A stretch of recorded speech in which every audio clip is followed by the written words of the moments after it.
Bonjour à toutes et à tous et bienvenue dans cette revue de presse du dimanche. On démarre ce mois de décembre avec un pari déboussolé. L'équipe ne s'y trompe pas, le PSG est encore passé à côté hier soir. Match nul 1 partout face au modeste FC Nantes et toujours plus d'inquiétude vu l'inefficacité offensive. Une semaine à l'envers poursuit le quotidien pour décrire la période délicate que traverse Paris. Même le retour de Gonçalo Ramos dans le 11 de départ n'a rien changé, explique le Parisien. Une passe décisive pour le Portugais et plus grand chose. Ça fait une défaite sur la pelouse du Bayern, un nul à domicile contre Nantes et ça ne s'améliore pas en interne pour le PSG. L'équipe parle du conflit entre Luis Enrique et Ousmane Dembélé. Hier soir, l'international français était sur le banc, comme une sorte de punition après son exclusion à Munich mardi soir. Entre ça et l'embrouille qu'il y avait eu lors du match à Arsenal, Ousmane Dembélé n'a clairement pas amélioré sa relation avec Luis Enrique. Un proche du vestiaire a même expliqué que le coach espagnol aurait perdu son joueur, comme une forme de non-retour qui viendrait ponctuer ces conflits qui s'enchaînent. Hier, Dembélé n'a joué que 20 minutes, il était visage fermé et son match ne restera pas dans les mémoires. Le problème pour le PSG, c'est que le champion du monde 2018 n'est pas le seul à s'agacer de sa situation. Presnel Kimpembe, qui a fait son retour dans le groupe du PSG mardi en Ligue des Champions, commencerait lui aussi à perdre patience. Luis Enrique ne l'a pas convoqué pour la rencontre d'hier soir et clairement, Kimpembe ne comprend pas. Il ne s'est rien passé en 4 jours et il n'a reçu aucune explication pour justifier son absence. Bon, dans tous les cas, Luis Enrique va rapidement devoir trouver une solution pour régler ses conflits en interne. Pour terminer cette page française, l'affiche du soir c'est OM Monaco. Le troisième reçoit le second et ça promet un gros match entre deux équipes qui espèrent toujours talonner le PSG. Au stade du syndrome, titre la Provence, qui met forcément la lumière sur les difficultés à domicile de l'OM, puisque Marseille n'a gagné qu'une seule fois au Vélodrome. Ce soir, c'est clairement le moment de changer la donne vu l'importance de la rencontre. On file en Espagne, l'état de grâce du Barça est terminé. Les Catalans sont touchés comme l'explique Sport. Une nouvelle défaite en championnat et celle-ci fait encore plus mal parce que c'était à domicile contre Las Palmas,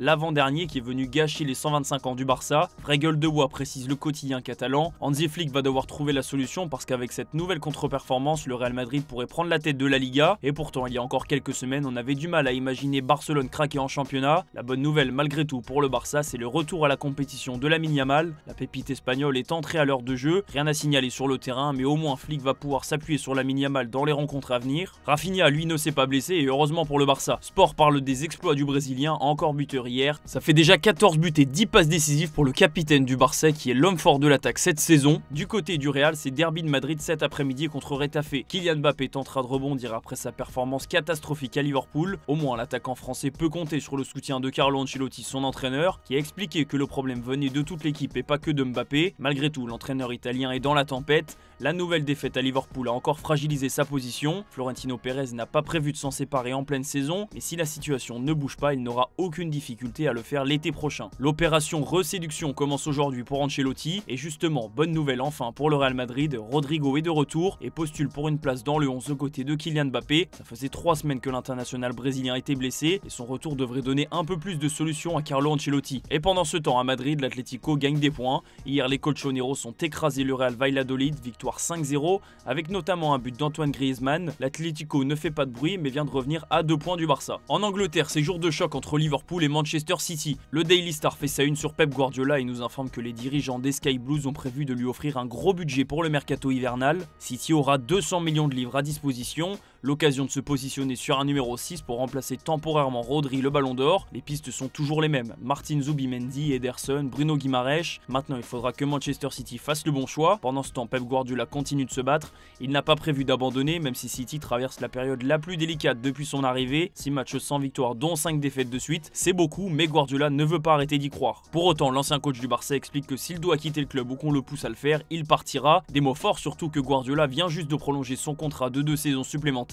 En attendant de voir City et Liverpool s'affronter, Arsenal continue son bonhomme de chemin.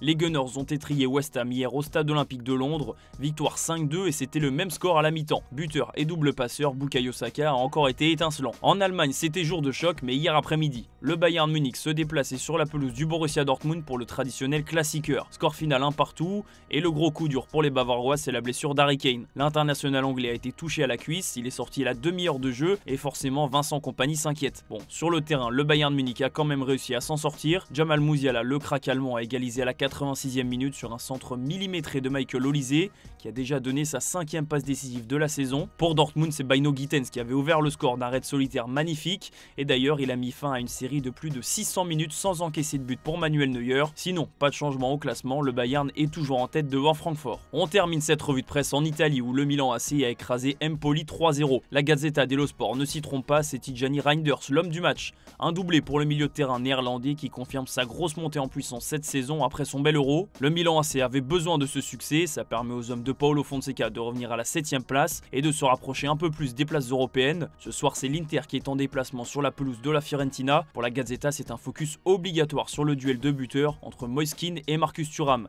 les 2e et 3e meilleurs buteurs de Serie A. En cas de succès, l'Inter pourrait mettre la pression sur Naples et l'Atalanta en fonction des résultats de l'après-midi. Voilà, c'est la fin de cette revue de presse, merci de l'avoir suivi et on se retrouve demain matin sur Foot Mercato.